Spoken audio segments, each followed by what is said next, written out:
Welcome to Buy the Book YouTube channel. I'm absolutely delighted to have the wonderful Kathleen MacMahon join me today. Kathleen is not only an Irish author, but she's a best-selling author. And she very kindly gave me some guidance last year towards my own options for publishing.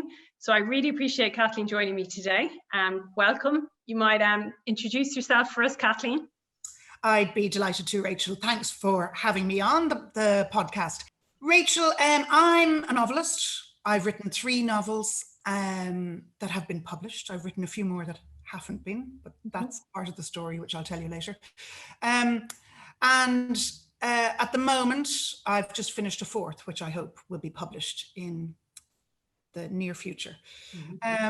So, I mean, I can tell you a bit about my background afterwards, but I started out as a journalist and I've been incredibly lucky with my publishing career so far.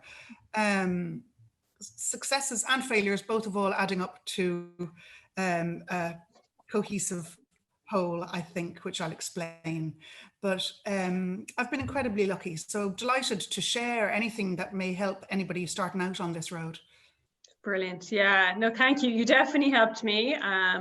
I remember just, being so grateful that you took that time for me. And it really kind of, by December last year, I knew what the decision was for me. And, you partly influenced that.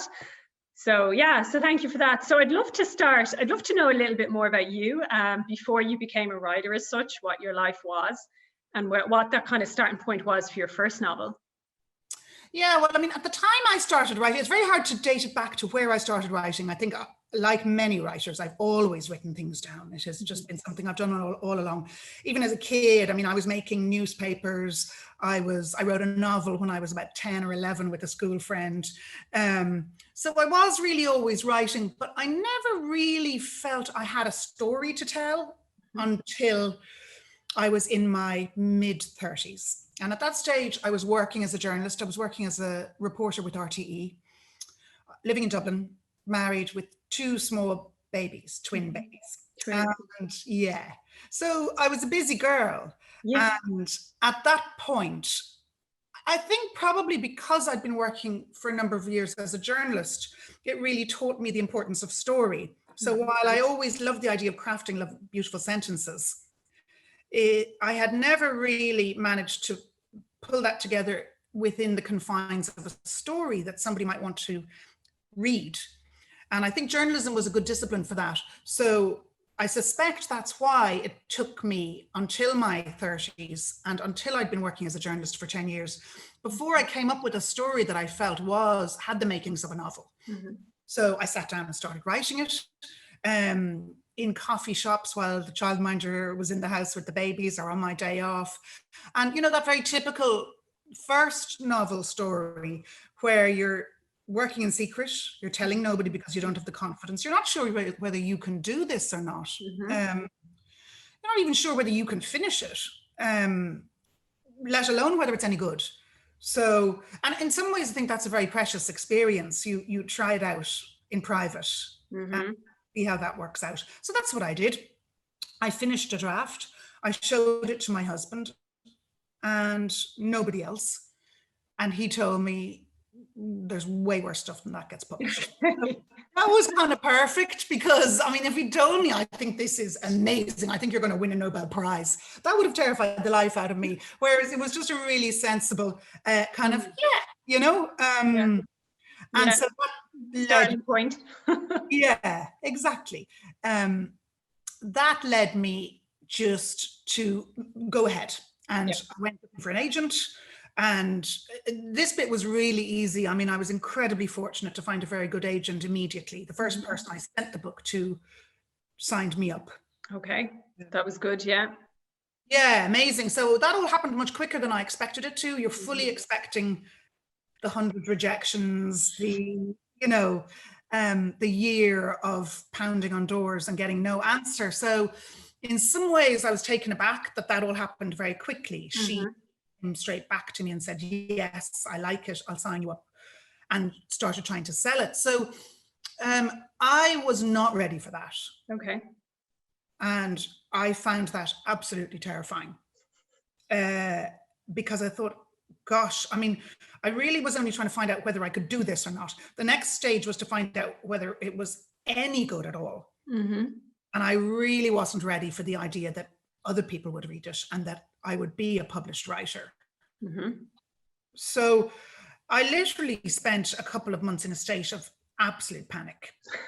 And she came very close to selling that book, and there were kind of near misses, and every so often there'd be a phone call saying such and such a publisher is interested and such a publisher is kicking it around. I mean, now I know that's kind of par for the course in the business. Then I found it absolutely terrifying, the mention of these London publishers and everything. I was just like, shit, this is happening. It didn't. Okay. And I was so incredibly relieved that it didn't. Right. Absolutely, 100% genuinely. It just felt like I'd avoided a car crash. And she decided to pull that novel back. Whatever offers she had for it weren't right. Mm-hmm. Ones she wanted didn't come through. And she decided to park it. And because I didn't have a clue about the business, I decided to trust her judgment. Mm-hmm. She said, look, you're working on something else. Why don't you carry on with that? Mm-hmm. Which was absolutely the right thing to do. Okay. So I went off and happily worked away on the next novel that I'd started on. Mm-hmm. But I think it was an absolutely invaluable dress rehearsal. Okay. And so by the time my second novel went out, I was absolutely ready. Okay. I had rehearsed all those fears and anxieties, I think. Mm-hmm. And as it happened, it was really lucky because my second novel was published in quite a prominent way, and there was lots of publicity around it. And I was so very, very grateful that I had had that chance to exhaust all my fears before that. Wow, I didn't know that. Now that's incredible. And that second novel, which went on to be published, that was quite a successful. This is how it is. It's called This Is How It Ends. This is how it ends. Yes, that was story set in Dublin and was set very much against the background of my working life as a journalist, against the election of Obama in the States and the economic crash. It's a love story between an American banker and an Irish architect, and set on Sandy Mount Strand. The setting was very important. It's quite a melancholy book. I think I've actually discovered, sometimes the publishers ask you for your elevator pitch. I've discovered my elevator pitch is that I'm good at writing books about sad things that aren't sad books. So melancholy is definitely my specialty, but I think my books don't leave you feeling sad. So I'm good at kind of representing life's sorrows and putting a positive light on them almost. And kind of making it okay, you know? Okay, yeah. Oh, that's lovely. That's a lovely way to be able to write like that, because you're addressing what's real, you know, and you're obviously... lots of people tend to die in my books, but hey, that happens. I mean, some people ask me, what's the story with people dying? And my answer to that generally is, well, it happens. You know, just happens. So I suppose you're relating to people and you're making them feel better about something maybe they've been through that's been difficult in their lives. So that's a lovely thing. Very opposed to the sweetening of things that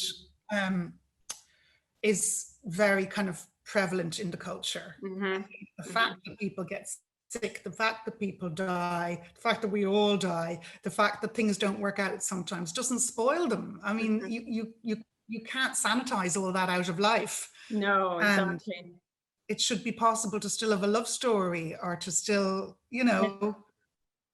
Well, that's I suppose part of my story, that I still had a love story, even though I had all this, you know, this illness, illness thrown at us. But you know, the love story kind of continued to work its way through that illness and almost come out, you know, stronger. Like this. Yeah. I'd love to go back and ask you about that time that you received the call that your book had gotten that deal. So I suppose that was your first deal. It was quite a publicized deal at the time. What did that feel like? I was really calm about that. Okay. I mean, my agent rang me when I and I'd been out with the kids. I saw a missed call from her, and I had asked her, because I found the first time so stressful, and she had quite rightly been keeping me briefed on what was happening the first time round. I had said to her, look, don't tell me. I gave her the book. I said, please don't tell me anything about what you're doing, because I find it stressful. So I'm just going to go back, get on with my life, look after my kids, go to work.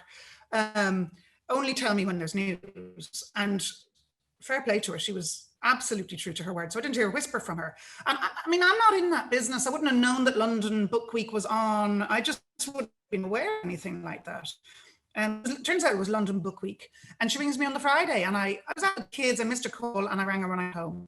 She said, I'm so book. And it was just that. But because of the size of the deal and the prominence of the deal, it was the biggest book deal for that London Book Week. Wow. It was the most significant publishing contract reached that year at London Book Week. So RTE are down. My colleagues in RTE are down in my living room filming me for a piece on the news. The papers have it. And it's kind of, you know, there's a spin on the story, which is basically Mammy writes book at kitchen table, you know, which it wasn't quite like that. But I suppose because that spin was on it, and I mean, with all the media stuff, I mean, I worked in the media. I didn't really think through what I was going to say. I just told the truth, which was I wrote in the mornings before I went to work, early mornings, or when the kids were at school. So of course I pitched up at the school gates. I nearly got lynched by all the women outside. Who were like, thanks very much, lads. Now everybody's asking us what we're doing. Are we just sitting at home doing nothing? Where's the book? Well, the kids are at school. But that was all really lovely. Yeah. It happened at the end of kind of that period of economic crisis. It was 2011. 2011, yeah. And people were just jaded with bad news. So I think I didn't experience any of that begrudgery that people talk about from Irish people. I think people were just happy for me and happy something good had happened to somebody. Yeah. So it was really like a big hug, that whole thing. There was, you know, lovely excitement around it. Wow. I enjoyed all that. It was just a really nice experience, you know. This time, yeah. No, that's lovely. And how did then, because it went on then to get a few awards. It obviously was a bestseller, I think, for about 5 weeks.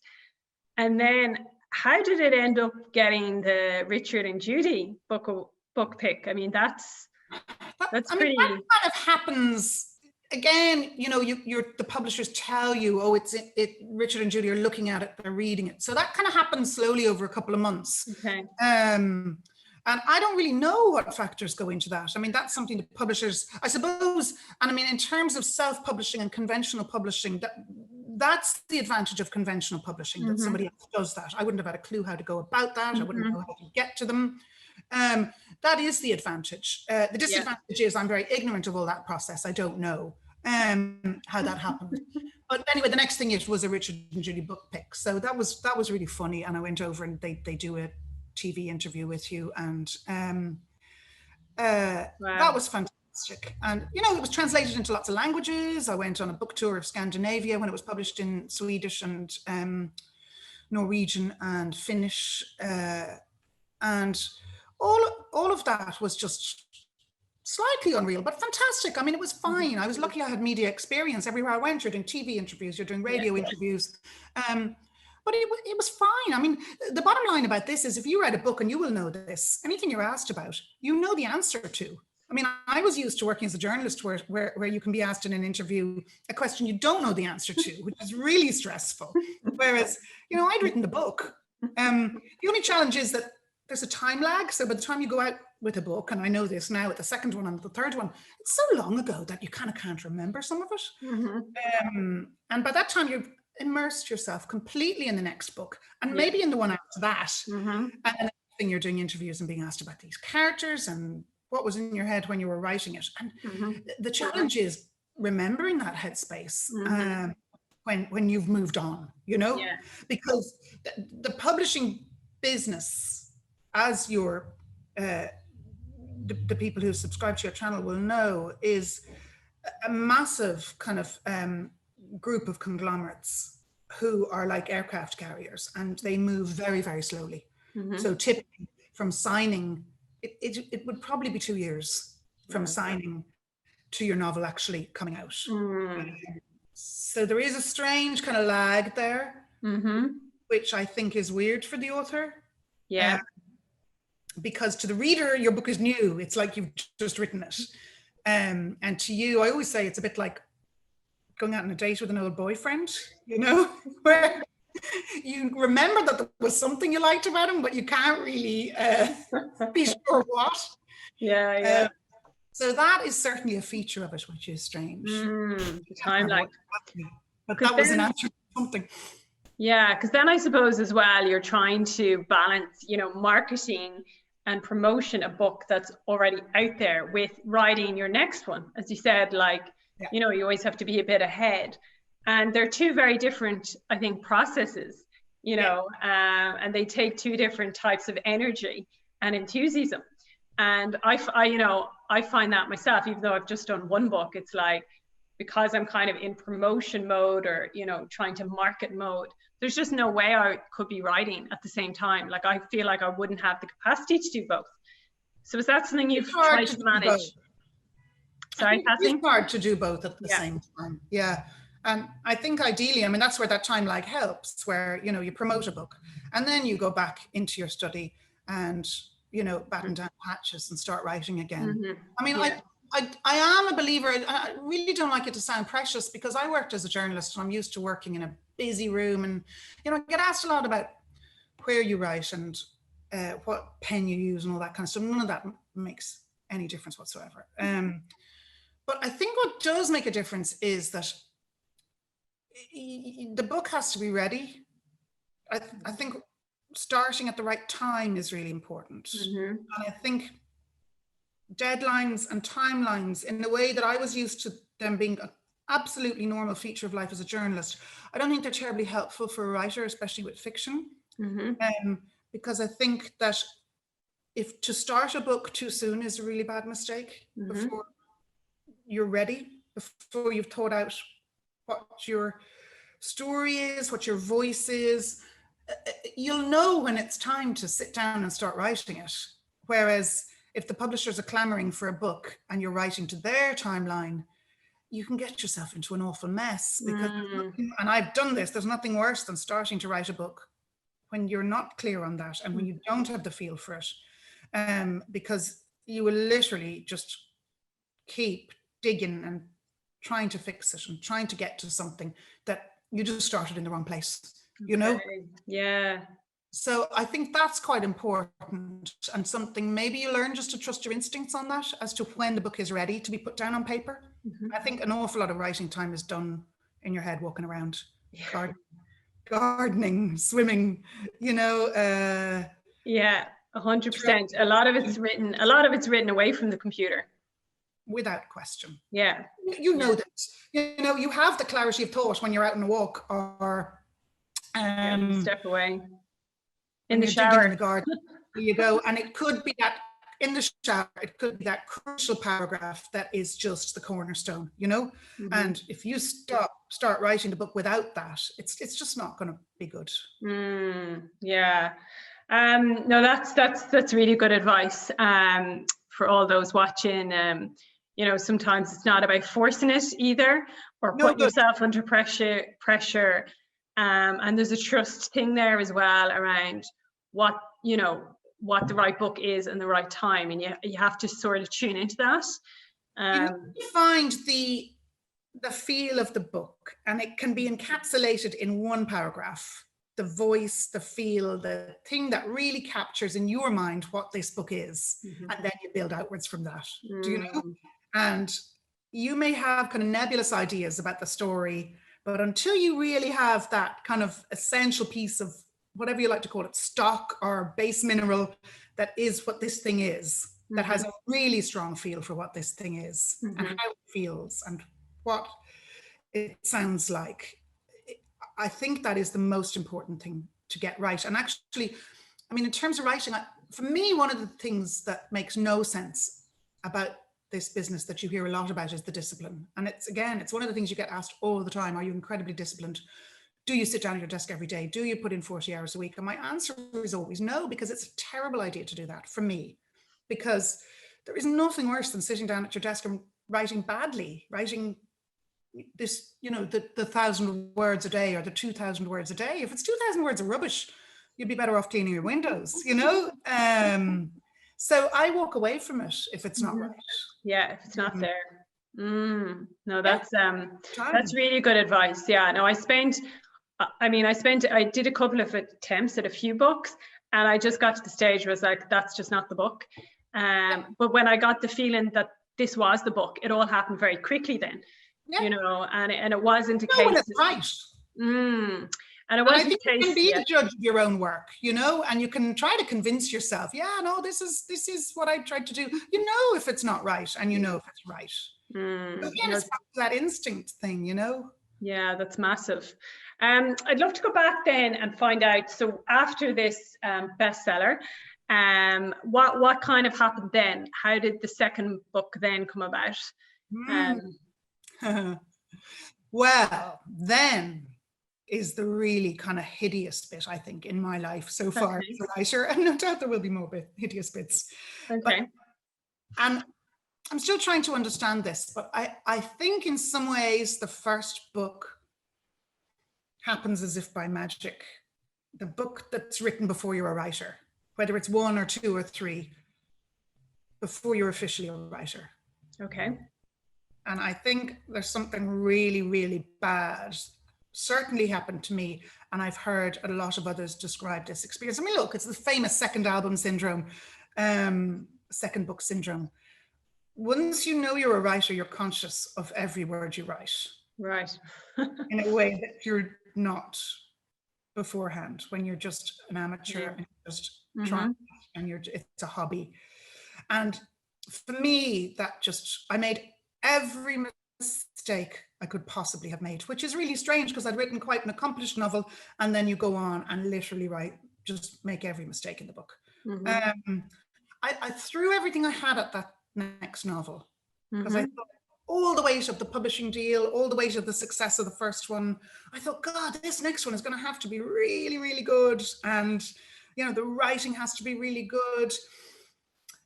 And there's probably 6 novels in this thing I tried to build, and it became a complete monster, you know. I started it too soon, so that's back to what I was saying to you before. I wasn't ready to start it. I was tired. I needed time out, but the publisher wanted it straight away. It wasn't ready. It wasn't ready to be started, let alone to be finished. And I ended up working on it for, I'd say, 2 or 3 years, and I really nearly lost my mind. It was horrific. It was horrific. I mean, I can laugh about it now. Time, it just seemed like the end of the world. And sending drafts, and the publisher quite rightly was saying, no, no, no, starting it again. I mean, I could fill a skip with the drafts of that book that I wrote. Wow. And it was a really painful decision about 2 years into it, 3 years into it, when they'd kind of given up on the idea that they were going to follow me up with another book fast, where we just decided to park it. And I mean, it was just horrendous. Wow. Oh, that's tough. 2-3 years work. I mean work. I mean, literally, I worked at it all day, every day. Wow. And then it was gone. So that's it. You park it. You go, okay, that's not happening. Okay. All those characters, all those settings, all those themes, all those storylines, everything you had thrown into it, which I now see in retrospect was way too much for one book to bear. Gone. Because the first book was actually a really simple idea. It wasn't complicated, you know? Wow. And do you think it was some of the pressure coming from the success of the first book, or was it the pressure from a publisher, or was it just, I don't know? I think it's all those things coming together. I mean, I think, the publisher was putting me under pressure for another book, and it just doesn't really work like that. You know, there was a timeline for it, and there was slots booked. I mean, the publishing business is a bit like Heathrow Airport. You know, they book a slot 18 months out or 2 years out for you. Yeah. Bookshops. And it just doesn't really work like that. It's like it's locked out in a maternity hospital for a baby that hasn't been conceived, you know, or a place in school. it may not happen. Mm. In my case, it really didn't. And in fairness to them, they put huge resources into me. They gave me loads of help. I can only imagine how they were despairing of me. But it just doesn't work like that. I wasn't ready to write it. I think in some ways you have to learn all over again with every book. You have to think every book has to be started from scratch. And I was starting that book under the impression that I was now a professional writer and that I knew how to do it. And in fact, I just couldn't have been more wrong. You never know how to do it. You have to start it, you know? Yeah, and you have to be in the right space mentally and personally and everything, because it kind of, you know, in a way it does kind of come through you at times. And if you don't have the mental energy, you're just, as you said, you're just kind of forcing yourself into it, and then pressure, like being under any kind of pressure is probably the worst thing for the creative mind to operate. It probably just shuts down. It's horrendous. I mean, it just doesn't work. It doesn't work. No. And I think what you're looking for is what I was talking about before, that essence, or that, you know, that cornerstone. And that requires a moment of clarity about what you're doing. And I think if there's a lot of stress and a lot of pressure around you, it's very hard to have that moment of clarity, because it's clouded very much about what you think other people will think. And, you know, you really need to kind of write every book, like, what did they say? Dance like nobody's watching, you know, you need to write every book. Like nobody's going to read it. And just try to get it right, you know? Wow. So how did you then manage to pull yourself, I suppose, from that point to then having your, you know, to actually getting to a place where you were able to face it again? It kind of happened by accident. I mean, like, I'm always coming up with ideas for books. I'm always throwing ideas in notebooks. I went to Scandinavia to launch the first book there, because the translations were coming out more slowly. And a funny thing happened. I got I had a cold, and I got an ear infection. And so I was on one of those kind of a week going around different, Oslo, Helsinki. It was all very exciting, but I was down to about 15% hearing. I could not hear a thing. And I was, you know, one of those really heavy colds. This sounds really pathetic, but you know, one of those really heavy colds where you're really sick, and it was so busy. I used to go down into the hotel room maybe to change, and I would have 15 minutes to change, and I would lie down on the bed for 10 or 12 and practically cry, and then get up, put some lipstick on, and go out and, you know, do an interview or something. I couldn't hear. And I came back flattened from that trip. And I didn't get my hearing back for another 3 months. And so this was September. And it's winter, and I couldn't really function. I'd never really understood what hearing loss is like before, but you can't really function. I couldn't hear my family at the dinner table. I couldn't hear anything. So I got into bed with my laptop and I wrote a book. It just literally came like that, you know? That book just came, bang, the voice, the feel of it, the style, it had a real energy about it. It was full of color. It was really vibrant, full of people with loads of personalities. And I knew exactly what it was as soon as I started it. And this was with hearing loss, essentially. Yeah, I just couldn't hear a thing. I just, you know, and I wasn't actually sick, but at that stage I was fine, but I couldn't hear a thing. So it just became too frustrating trying to move around the world and people talking to me and going, I can't hear you. So I just, hopped into it. Wow, you took to bed, and then the second, wasn't your second novel, but this was the second one you'd see published. Yeah. Which is The Long Hot Summer. The Long Hot Summer, which is a title I absolutely hate, but I only agreed to it after I'd suggested I'd say about 1,000 other ones. Okay. It's unfortunate. So does the publisher, so obviously then the publisher has final say on cover and title and everything. Yeah, you really don't get much say in that stuff. Okay. Title more so. Title more so, okay. And so did that must have felt really good then after going through that with the first 2 novels, that you were back, you know, a different, maybe, you know, with a different publisher, a different vibe, a different energy. The same publisher, so it fulfilled my contract, which was great. Okay, so then, right, okay. The same publisher, I had a 2-book deal. So it was fantastic, and it was great to get that book done. And I really loved that book. I'm very proud of that book. Yeah, so that, and you know, I kind of, it was closure. It has been it was closure on that, and it has been a difficult process since then. And that was just such a traumatic experience. I wasn't sure if I wanted to do this anymore. I was really glad I had nailed my contract shut and I delivered. You know, I would have been very upset not to deliver on contract.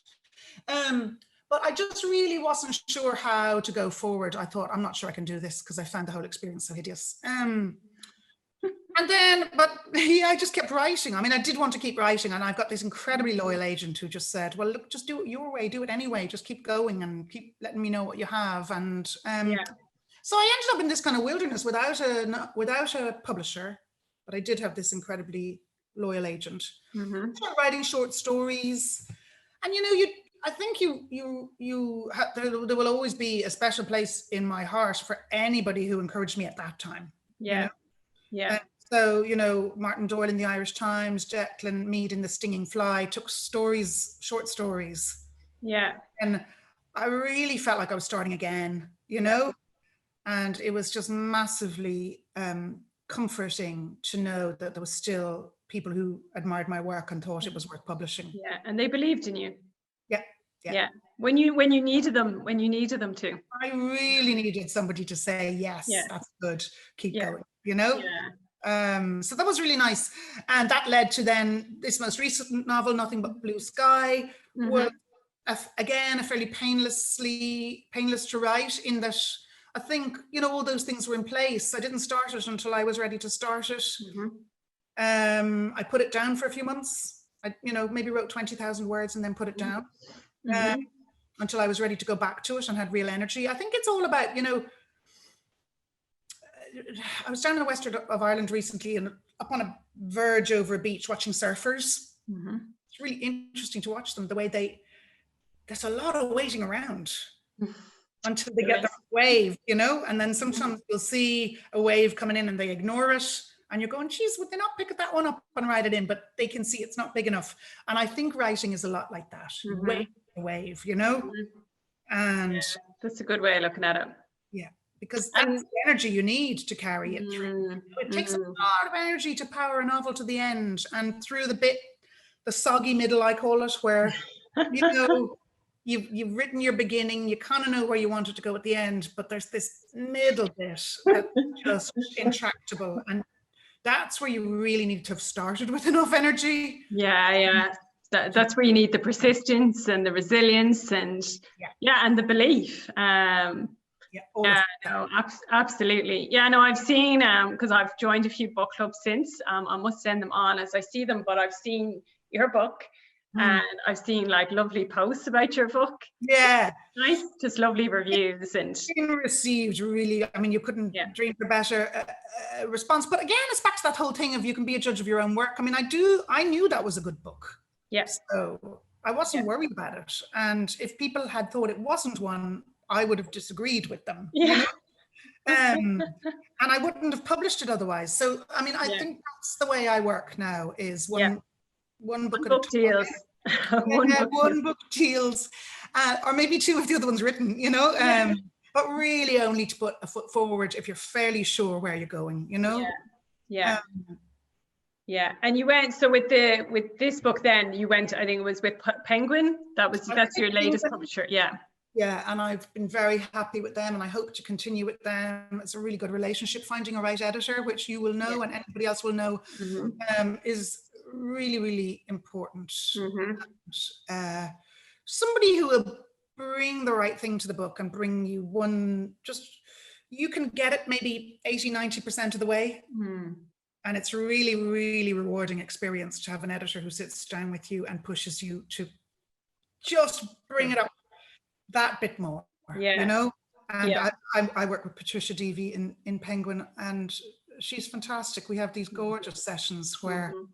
That's so lovely. I'm talking about people you know, she goes, but I wonder where he went to school? And like, would that inform how he thinks about something, or, you know, Wow. you should think about the things that you were lazy about, because there's loads of things you end up being lazy about. You just go, I don't really think about that. And she spots all those things. She just goes, yeah, you know what, that bit. And on that a little bit, you know, which is really fun, really fun.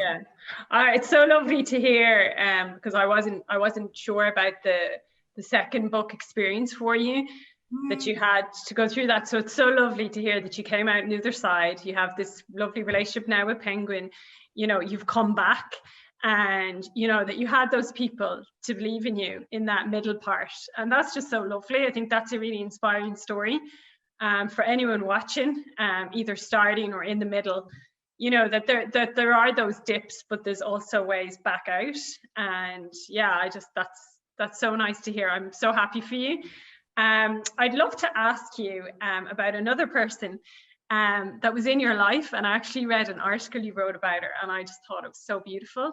So you might tell me a little bit about your lovely grandmother, Mary Lavin. No problem. Yeah. I mean, I suppose that is a kind of a feature of my story that maybe is slightly unusual, but for me, I took for granted, is that I grew up in a family of writers. I mean, it in a way, it's the family business. And it started with my grandmother, Mary Lavin, who, as a young woman, began writing short stories. So she was born in 1913, lived in County Meath on a farm with her husband, who was a solicitor, and her little girls, my mother and my aunts, and started writing stories. And she was encouraged by, she had a local mentor, Lord Dunsany, who lived near her, and he encouraged her to seek a publisher for her first story, which was published in a magazine. And she went on to have this extraordinary career.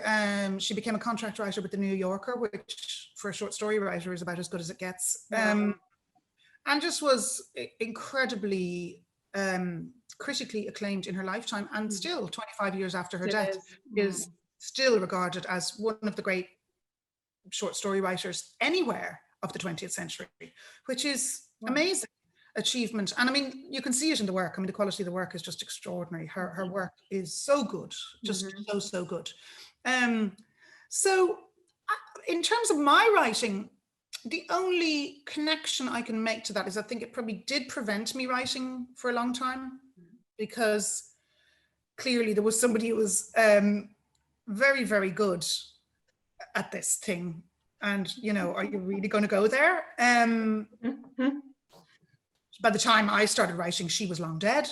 And I think I really kind of had to get old enough and grown up enough to realize that it wasn't really relevant to me, that I needed just to write my own book. And, you know, in the same way that you've got to forget you're writing for a reader, I think you've got to forget that your family are going to read it, or anybody's going to read it, whether there's a writer in your family or whoever, you know. I think you just have to let go of all that and write your book. But I know, I suppose because we know this, and my mother and her sisters grew up with a writer, I remember when I told my mother I was writing a book, she said, "Oh, darling, you've chosen a very hard job for yourself." So she knew that, you know. And yeah, I mean, I suppose it's familiar territory in my family, but other than that, I feel I'm just incredibly proud of her. I think she's an immensely good writer, and I'm proud of her. I mean, she did a good job, you know. Especially with I love the way you've written the article, especially, you know, in leading the path or the way for women writers. Just the way you've described it back then, it's a lovely article actually on your website. She encouraged other writers, not just women, but she encouraged other male writers as well. She loved young people, and she loved encouraging other young writers like McGahern. She was very encouraging of him as a young man. She was very generous. I think generous with her time. No, it was an amazing piece you did on her, and I really enjoyed reading it.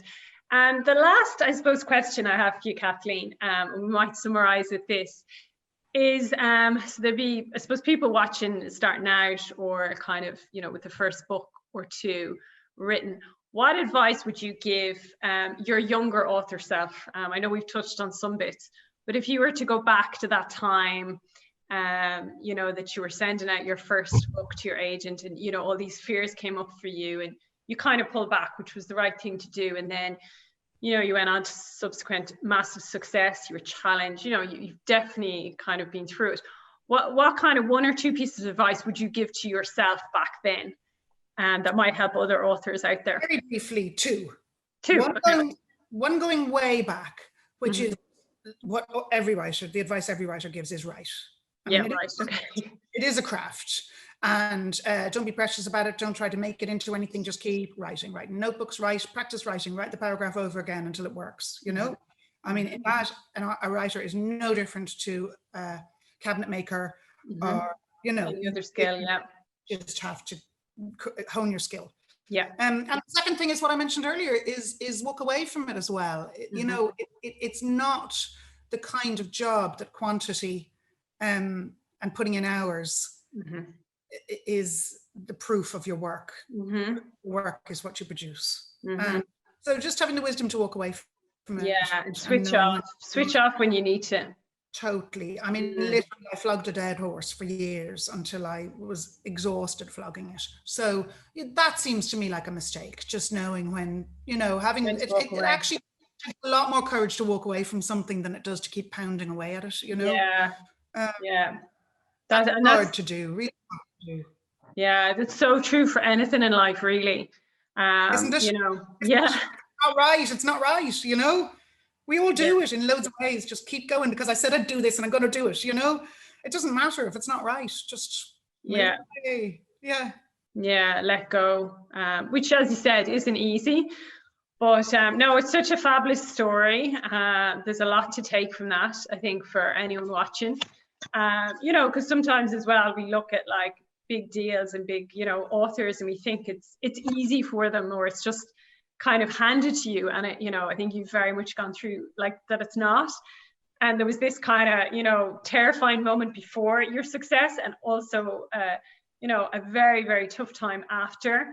And it was far from easy, but you still, you know, you're still here today with, you know, not just 1 but 3. No, look, I feel really lucky to do this. I mean, the bottom line is if you want to write, it's very fortunate to be able to write.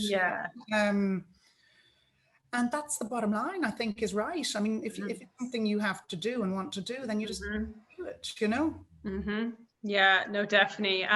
Probably, I mean, you were very kind about the advice I gave you, but, you know, I think for people to know that there isn't any mystery about writing books or about this business. There's no secret door. There's no, there's nothing you don't know. That I can tell you, really, apart from just to get on with it. You know? So there's no excuse not doing it either, in that, you know, there's nothing somebody needs to tell you, or no key somebody has to give you. And, you know, you discovered that. You just got on with it and did it. I think we'll wrap up on that note. It's been an absolute pleasure. And we look forward to your next books. I think you said there's a 4th kind of maybe coming out. Do you think, can you tell us, is that coming out maybe next year, do you think, or? Not sure when yet. Yeah, okay. So people control these decisions happily.